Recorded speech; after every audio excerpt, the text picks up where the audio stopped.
Thank you for joining us today for this webinar, which is the fourth event in the On My Watch series. My name is Stephen Battle, and I am the Principal Project Director at the World Monuments Fund. I'm an architect, and I've been working on conservation projects in Africa for over 30 years.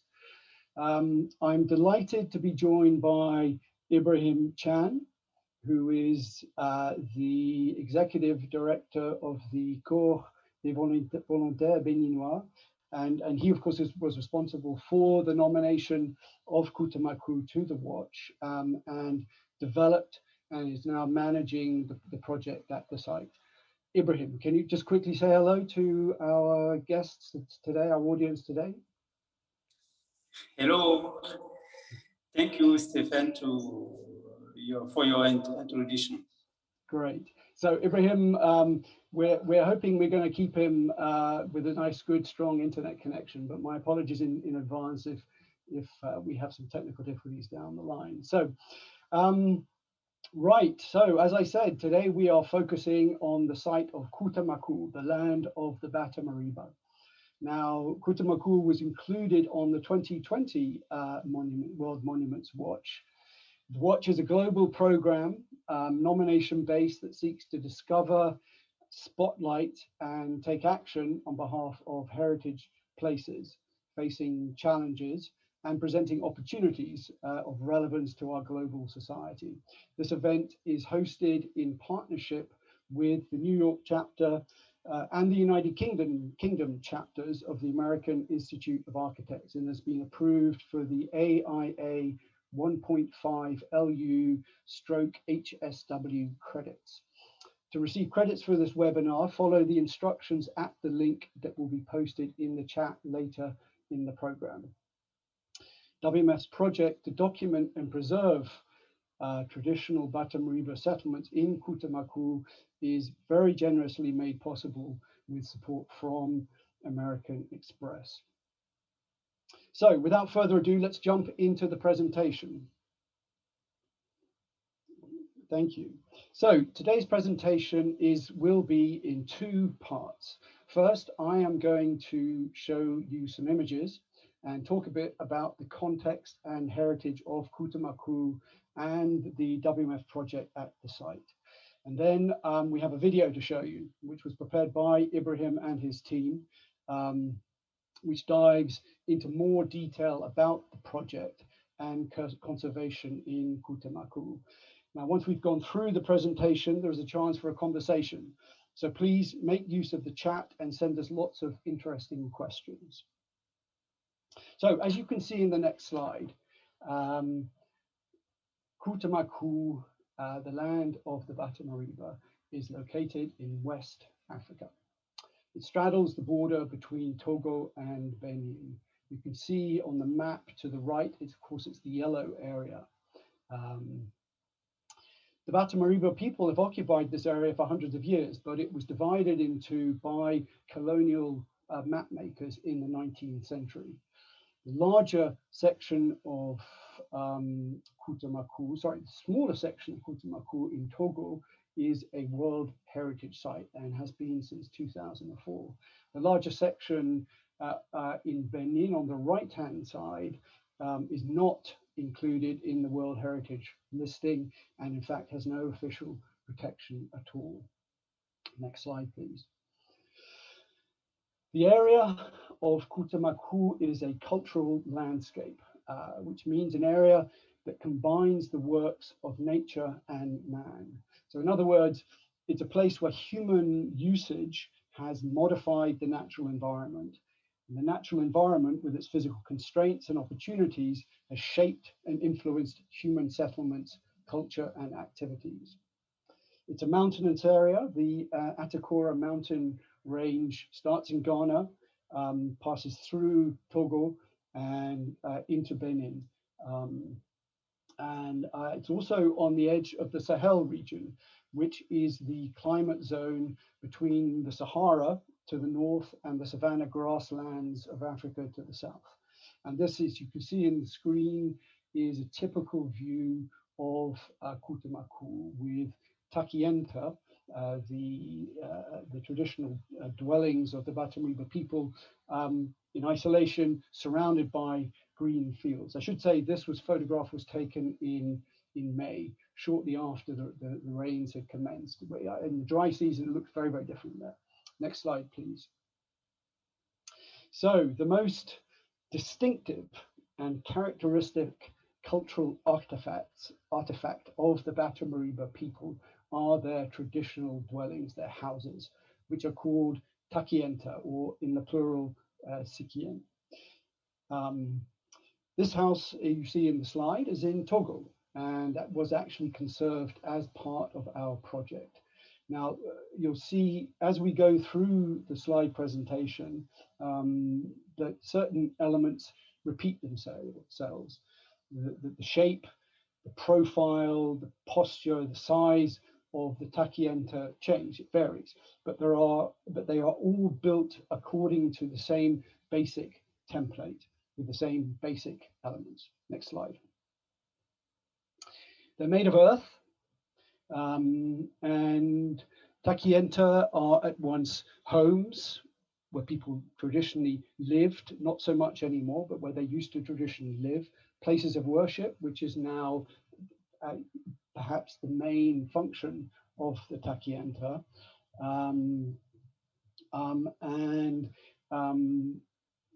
and places for worship, as I said, for the clan and family deities. And they're also rich transmitters of culture. And I hope you agree as we go through that they are also remarkable sculptural objects. Next slide, please. So after conservation with earth plaster, that new layer of plaster is treated with a solution of water mixed with the bark of a local tree called neri. And this creates a sort of plasticky, filmy finish on the surface of the earth, which helps repel water. And actually, when we see the video, you'll see some shots of this process in the video. But it's also the neri that creates this extraordinary, rich, vivid color. And it's an amazing thing. As you pass through the landscape of Kutamaku, you come across these remarkable sculptural objects dotting the fields, which are colored in this extraordinary and beautiful way. Next slide, please. So as I mentioned, all Takienta are built according to the same basic template with the same basic elements. Their footprint is essentially circular, as you can see in the lower image on the left. In the section, the top section at the top, you will see and perhaps recall from the images I showed before that there are a series of towers that are built into the walls, which have thatched roofs. The main entrance is always on the west side, directed towards the sunset at the winter solstice. Buildings are two-storied. The lower image is actually a planned section through the first story. And the ground floor of the houses are used for the family shrine, where the family deities are placed, and livestock is also stabled on the ground floor at night. And you pass through a kitchen to reach the upper story. The next slide shows the open terrace on the upper story. And now this is the area where a lot of the family life takes place. It's used for cooking and sleeping, particularly during the warm summer months. It's also used for cooking. You see the stones, the 5 stones in the lower right-hand corner. That's a hearth, which is used for cooking. It's also used for drying grains. The towers with the thatched roofs are either bedrooms or used as granaries for storing grain. As you can see, they have these peaked thatched roofs, and those are actually, you can actually remove those hats, as it were, to get access to the granaries below. You can see on the right-hand side, one of those hats, as it were, is lying on the side of the thatch. Small note, watch out in the video sequence for the sequence that shows how these granaries are constructed, because there's something very particular in the way that these are built. The next image is of a house of a chief priest, and these houses have a very special significance in Koutammaku. As we went through the earlier images, I'm sure you noticed the sort of sculpted dome-like figures outside the entrance of each Takienta. You can see them here in the foreground. And these are called Linaba, and they are representatives of the family or clan deities. Next slide. And here you can see them in a bit more detail. And they are very, very compelling sculptural objects, particularly when they're finished with the neri in this way. So symbolically, Takienta houses reflect the structure of the Batammariba cosmos, with the ground floor dedicated to the earth god Bhutan, and the upper parts of the building associated with the sky and solar god Hui. The building is also divided between male and female parts. So, as I said, Kutamaku was nominated to the WMF Watch in 2020. And like much of Africa's, sub-Saharan Africa's traditional architecture, it is threatened. Next slide. There are powerful forces affecting the Batammariba people's way of life. Climate change. The Sahel, I mentioned that it was on the edge of the Sahel region, and the Sahel is one of the regions of the world in which, or at which, it is recognized the effect of climate change is likely to be most extremely felt. Now, this does not just manifest itself as extended periods of drought. It also entails more extreme weather events, stronger winds, which as I experienced when I was there in May, heavier downpours with significantly more rain falling at one time. There are other threats: population growth, which is increasing pressure on the land and accelerating urbanization; modernity, which is altering traditional agrarian livelihoods and introducing a market economy into places that previously relied on subsistence farming. And you can see in the image here, this is a Takienta that we were not able to do any conservation at. And in fact, the surface of this building has been finished with a plaster, which includes ordinary Portland cement with predictable results. All right, next slide, please. As I mentioned, Takienta are made of earth. Now, actually, earthen buildings are particularly vulnerable to forces of change because they need constant maintenance to endure. Takienta must be replastered at least every 2 years, and a house typically stands for 15 years, after which it must be rebuilt. Like much earth architecture, the building itself is actually transitory. It effectively changes every time it is replastered. And this, of course, challenges what we are taught about preservation practice, which focuses generally on preventing or at least slowing change, fixing objects at a certain time and in a static form. With earth buildings, the object is not what we focus on in preservation.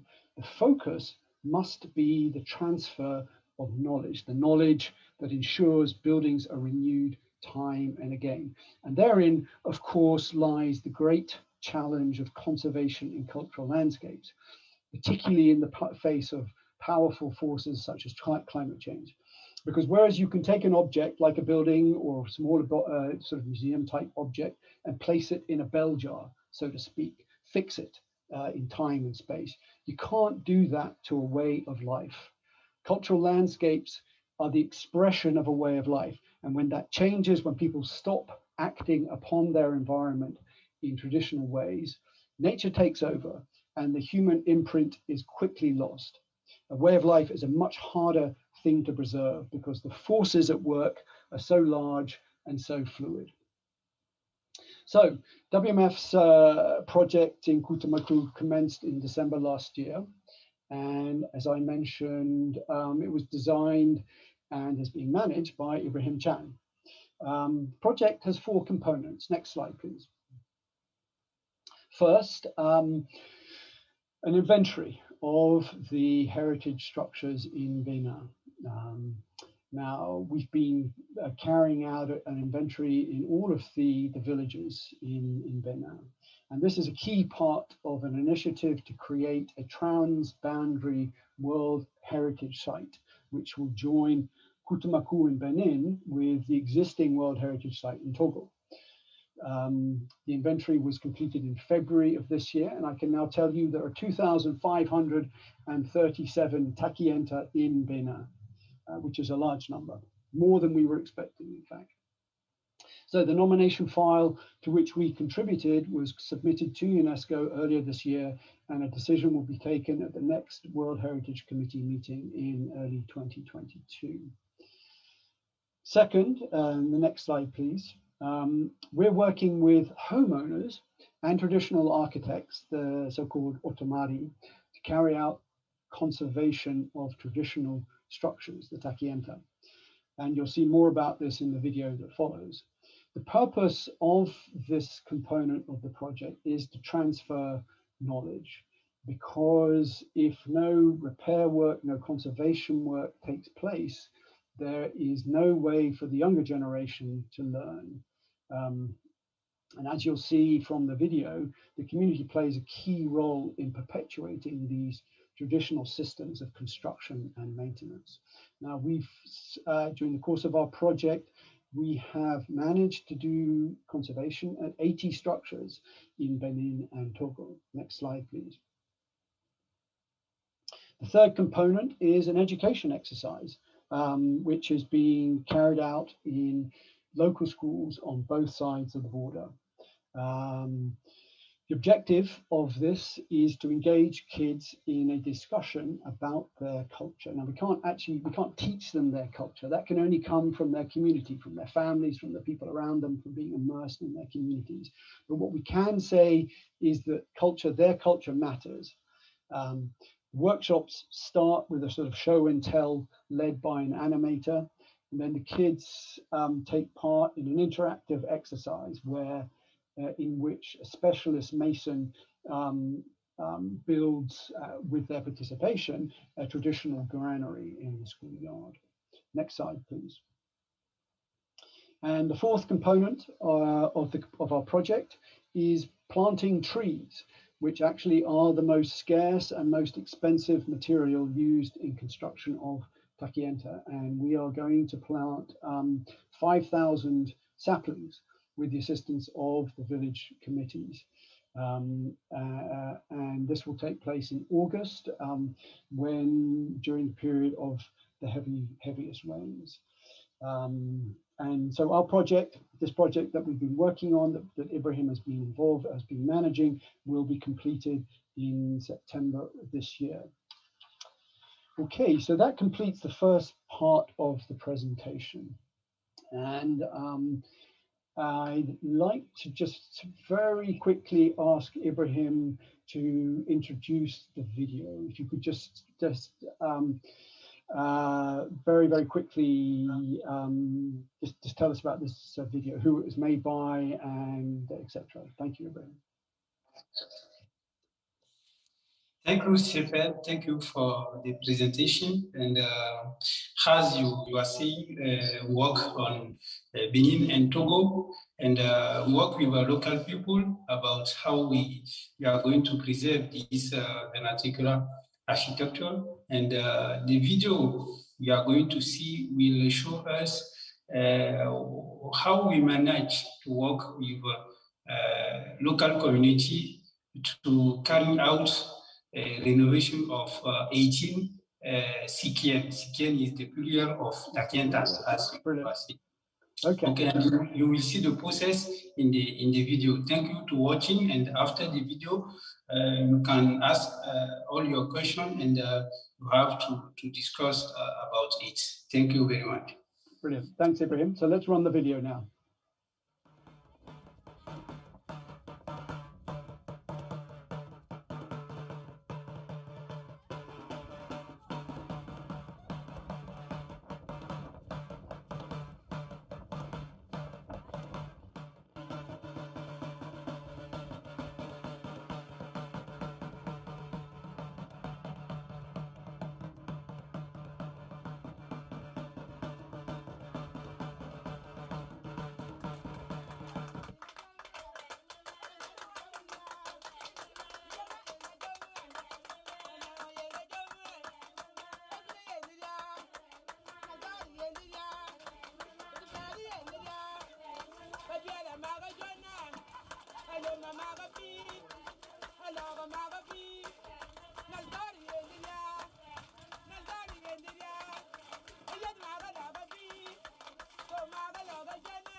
chira.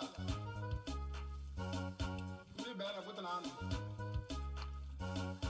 Dike baga.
Great, thank you so much for that, Ibrahim. Fabulous video, really a fabulous video.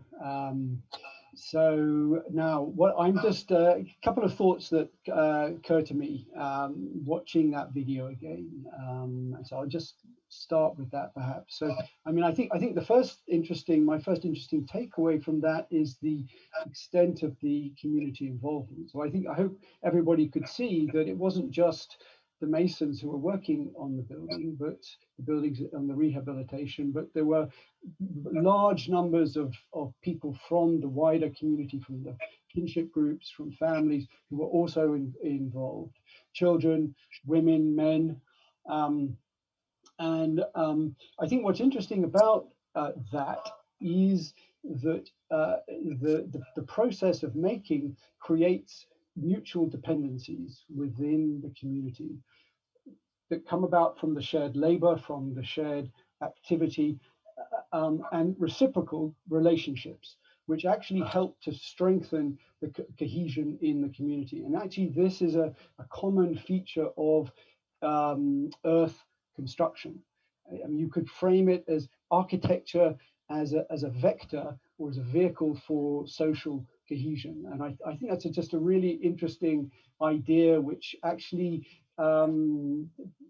builders, communities in Africa are way ahead of the rest of us on that one. The other thing, just very quickly, the other thing that comes through from the video is quite how sculptural this activity is. I mean, these are people shaping, sculpting the earth to create these forms and objects, to create their own material culture. And again, I think that just contrasts so strongly with the way we build in the global north. Where buildings tend to be made of components that are put together in these very sort of rigid ways. So a couple of thoughts there from the video. Now, I want to turn now to Ibrahim. Ibrahim, are you with us there? Great. Yes, I'm here. Excellent. I'm here. So could I just ask you a couple of questions about what we've just seen? So the first question I wanted to ask is, can you tell us how the Takienta or the Sikien that were worked on during the course of the project, how those were selected? Because there's a lot of structures in Togo and Benin. And so how did you select those Sikien? Thank you, Stephen. Before to select the Takienta, we use some criteria. You know that there are a lot of type of Takienta. You have Takienta who used by family. You also have Takienta who is used by community to make a ceremonial. And also you have some Takienta when you are going to see just women who is living in this Takienta because the man is died. So we use we took these criteria: vulnerability, like the people who don't have possibility to make a renovation, and also we took the Takienta who is used to make a ceremony, and in the end we use we took also the Takienta the owner wants really to make a rehabilitation of his Takienta. So great, brilliant, good answer, thank you. All right, then, so I want to keep you on the spot for another minute. Another question, Ibrahim, if I may. So how are you facilitating, making happen the transfer of knowledge between the older and the younger generations? Yes, the practice is the way we can use to make transmission this know-how generation to generation. You know, there are no school, there are no university where you can go to learn how to build a Takienta. You have to be part of workshop and work with community. So when we are making this work, we say that when you have your Takienta and we are going to work on your Takienta, you have to use whole generation and new generation on the project, on the workshop of rehabilitation. So we are going to facilitate this transmission between whole generation and new generation. Is the only now is this way is just like this. We can make transmission between whole generation and new generation. Great, brilliant. So I mean, and so you've been there managing the project. What has been the reaction of the beneficiaries on the ground in the communities where we've been working? Yes, the whole generation say that it's the first time they work like this, like they work on many takientas in the same time. So they are very happy to be part of this project, and they want more like they want to make more rehabilitation. They want to before to die to be sure that the new generation have possibility to build and renove Takienta, and they say that this project is exactly what they are expect to achieve to this objective.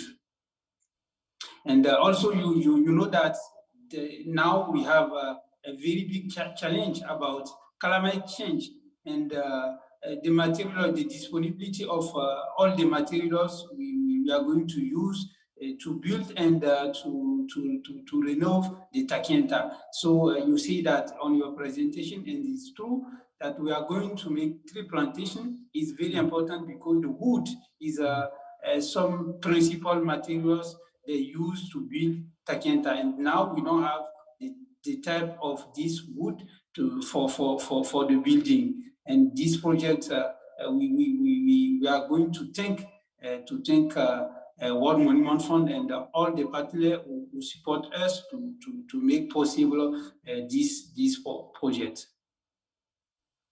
Brilliant, great, thank you so much for that. All right, so look, so I'm actually getting some really good questions coming in, some challenging questions, which is good. So I'm going to start address some of those questions now. Ibrahim, stay there. I'm going to need you to help me answer some of these questions, and I'll bring you in as we go along. So George, hi George, how are you doing? Thanks for your questions. Two very interesting questions to start off with. Number one, what strategies are we using to not museumize, to turn into a museum these traditional buildings? And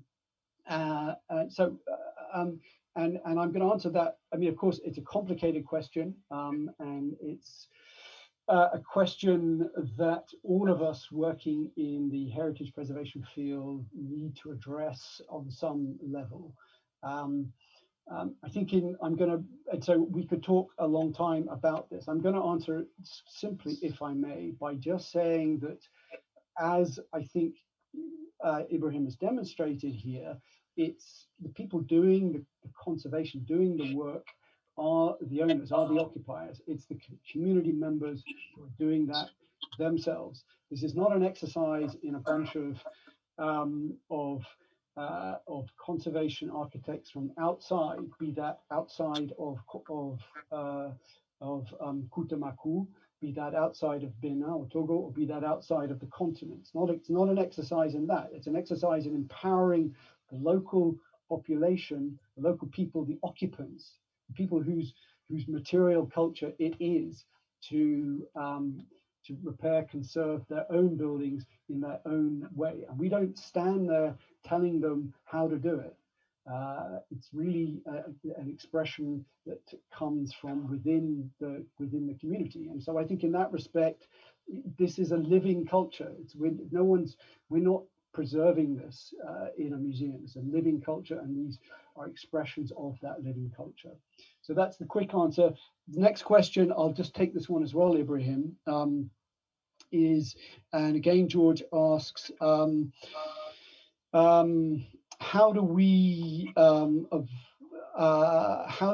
avoid the pitfall of freezing this culture? And again, it's a problem with conservation, particularly with living heritage such as this, because heritage evolves, people evolve, the way people occupy and use their heritage evolves, and within conservation, the focus is on actually slowing or even preventing that, and so, which may be appropriate if we're talking about the Taj Mahal or Great Zimbabwe or wherever, but when you're talking about people's homes, that's obviously not ever going to work. So, and so I think what's important in this case is to say this problem actually, to a certain extent, takes care of itself in Kutamaku, because nowadays, every compound that I visited, and I believe that's probably, I think it's a general thing, there are the earthen Takienta, the traditional buildings, but surrounding those are modern rectangular structures built of concrete blocks with corrugated iron roofs. Now, this is this is a change which is coming over the cultural landscape, which, like it or not, you can try and stand in the way of it. It ain't gonna, there's nothing you can do. And what's changing, however, is that people tend to, as we ask this question, people like to live inside their concrete structures, concrete block structures, even though they're hotter, more uncomfortable in the summer by a long way, etc. And the Takienta, the traditional buildings, are used now principally as places of worship. And so they always had three functions. Traditionally, they were always where people lived. They were for defensive purposes when there was still wild game, wild animals in the Kutamaku region. That hasn't been that case for a long time. And they were places of worship. People no longer live inside them, mostly. The game has gone. So now they're places of worship. And they in that respect, they are still hugely important for the people of Kutamaku. Ibrahim, do you want to add to that at all?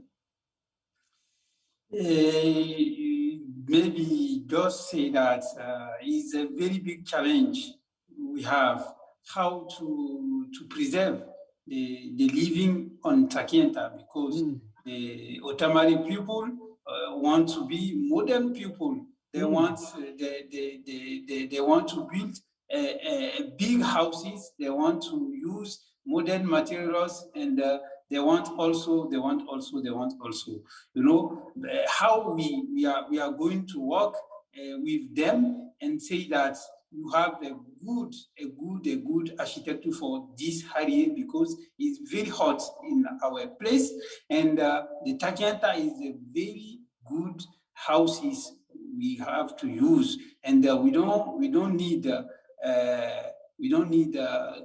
I don't know how to say it in English, climatization, like make air conditioning. Yes, air conditioner. Yes, we don't need it, and we don't need to use a lot of energy. So is the best solution for these areas.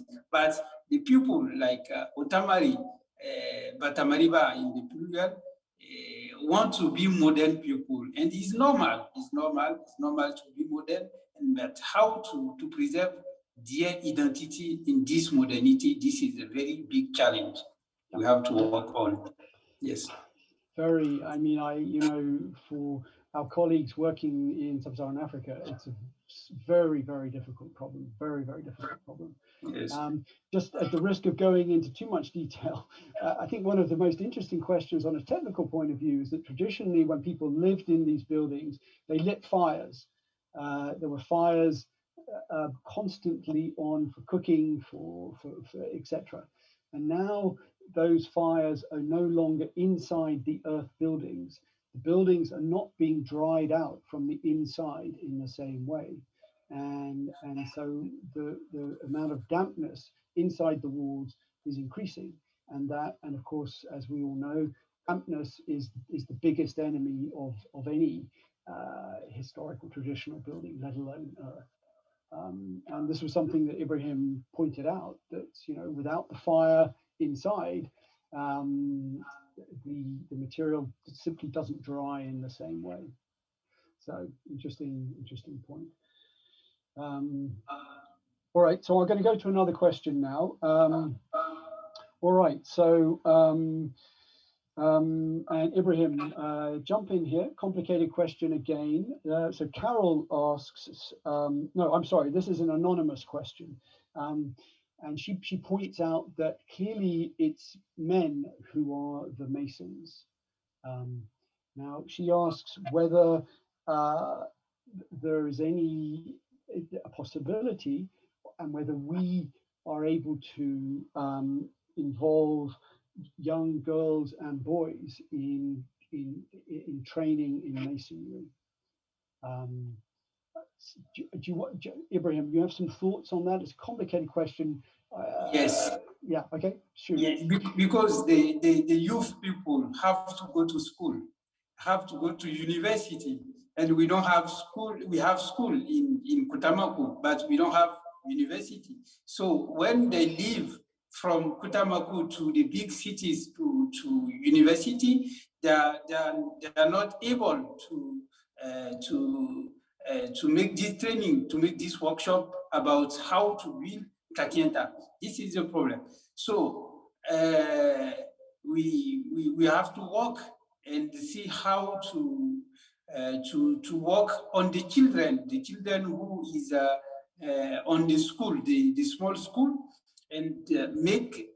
That's why we use some part of this project on the for the education in the school. If we can take this traditional know-how in the school and teach the children on the school before they are leave to go to university, we have possibility to make this transmission. If we don't use this way, when they finish the school, they are going to university, and university outside of Kutamaku, we lose this youth on the process of building of the Takienta. We have to get this change in the school and make mixed programs about school and building, traditional building. This is maybe the solution we are thinking about. So managing change, that's actually, as conservation people, that's what we do. First and foremost, manage change, because change happens whether you like it or not. And our job is to try and manage that in some way. And so that's a very interesting explanation there, Ibrahim.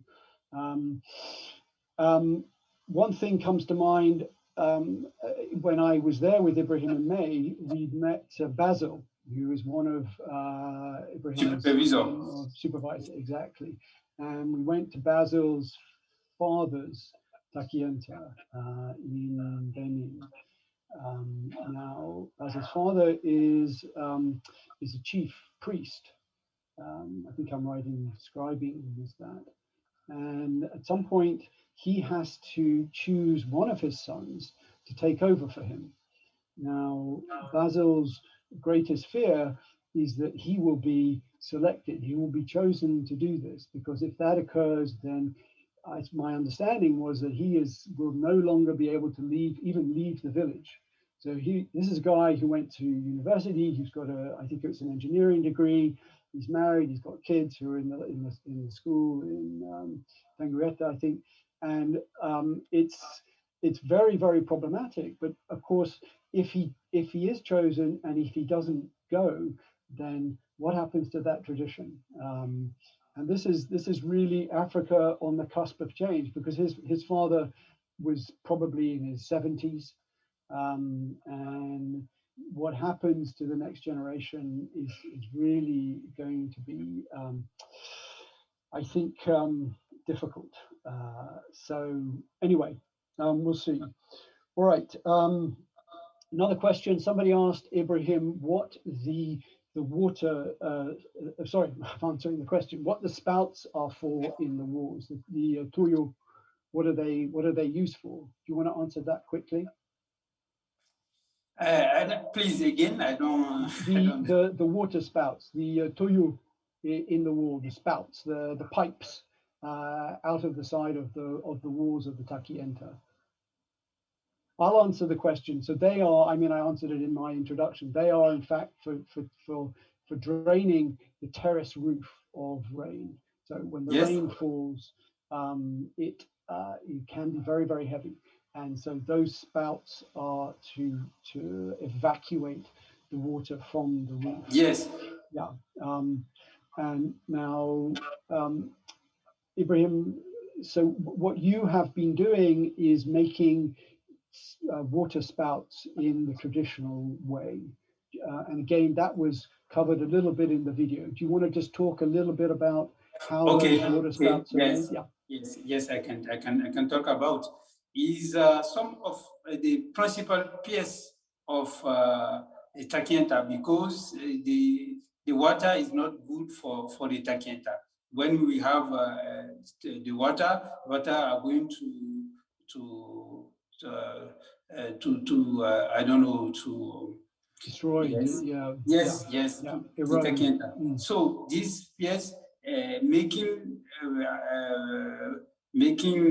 with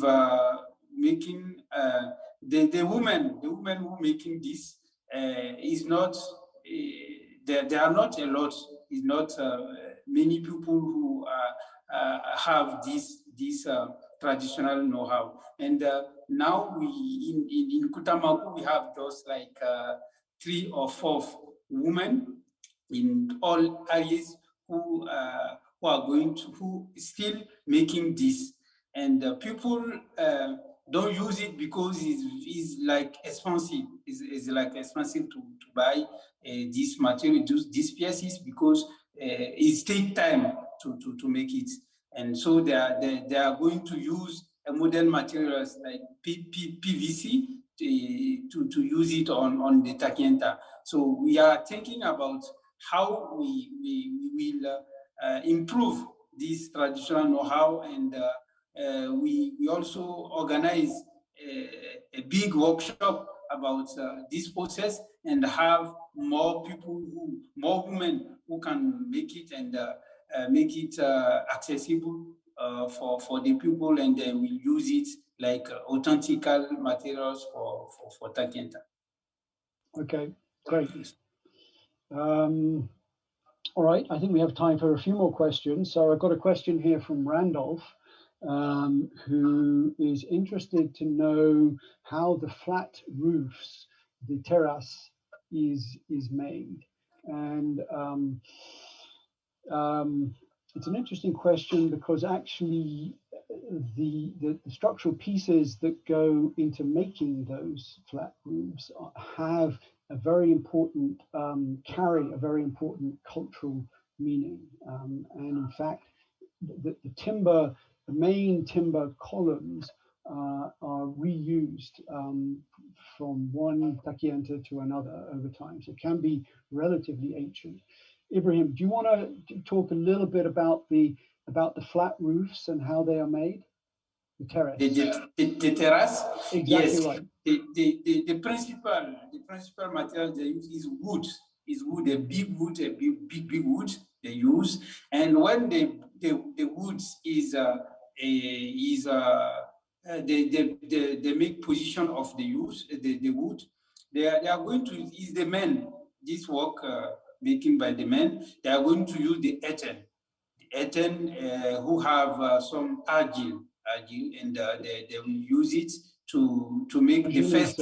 Is clay. Argile is clay. Okay, they use it to make the first step, and after this, after this, the woman will come again and work on the definition of this terrace, and they are going to use the tree we write on the video. They will use it to improve étanchéité. Sorry for French. So they use it. Yes, the women use it and make a finition. And when they are making the finition, they have to make the way of the water, the way of the water. And when the rain is coming, is going to be evacuated from Takienta to another place. So I don't know. We can share maybe after this webinar, we can share some document or some information, specific information about how they are building all the Takienta. Okay, so a couple more questions, then unfortunately we're going to have to wrap up. This conversation, I think, could go on and on and on. I'm certainly fascinated to listen to Ibrahim and to get these questions. A quick question. So fonio, which is a grain which is grown in that area, that is used in making the mortar, the clay for the granaries. Yes. Is it also used to strengthen the earth in the walls of the Takienta, or is it only in the granaries? It is only for the granary. It's only for the it's only for the right. So is there any kind of the granary and the piece of water? I don't know. Yes, how the water spouts, exactly. Yes. Okay, so I'm going to take the last question, and this is I'm sorry, this is a random process, but it's a question from June, and she asks what the reasons are that the Takienta, the Sikien, have become in bad condition. Was there a sort of a process, a social system that made it possible for these to be repaired on a continuous basis? I mean, what's the reason that Takienta are now in bad condition? Yes, the first is water. Is water, because is eaten when we have more water is not good for the Takienta. The Takienta, we don't dip before to build the Takienta. It's important to know that before to build the Takienta, we don't dip and make foundation. We just building directly.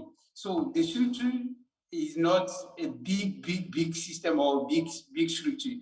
The first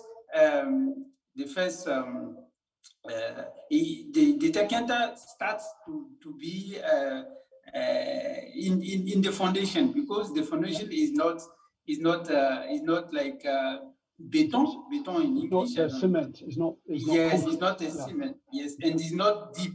It's not okay. So this is the first. The second is we have. When it's raining and we have a big downpour. Yes, yes, it's going to attack like grenier, like roof. Yes, and also the water are going to make like some attack of the structure, of all the structure, and going to I don't know, eat some part of some of structure, and this is the process of the destruction of Takienta. Yeah, great, brilliant. And I mean, just to add to that, there are also social issues as well, and these are complicated processes. linked to modernization and to increased urbanization, et cetera, et cetera. So it's a complicated story, I think. Right, so I'm afraid that's all we've got time for. Ibrahim, do you want to just say your thanks, and then I will say mine and wrap up? Yes, I just want to thank a lot all the team of World Monument Fund, and also all the team of Corps de Volunteers Beninois who work on this project, and a big thank about the local community who work with us on this project, and we hope that we will have possibility to work more and more about this traditional know-how, about this heritage with World Monument Fund and another organization or people who want to help or work on this project. Thank you very much. Okay, brilliant. Thank you, Ibrahim. So, all right. So it just remains for me then to thank the New York and UK chapters of the American Institute of Architects, our partners for this event. Please make certain you take a look at the chat for the AIA form to claim your credits. And if you'd like to tell us about your experience with this event, you can also find a link to an anonymous survey in the chat. That would be very interesting to get some feedback. And to learn more about our work and upcoming events, please visit WMF's website, wmf.org. And I would particularly recommend taking a look at our Heritage from Home virtual tour series.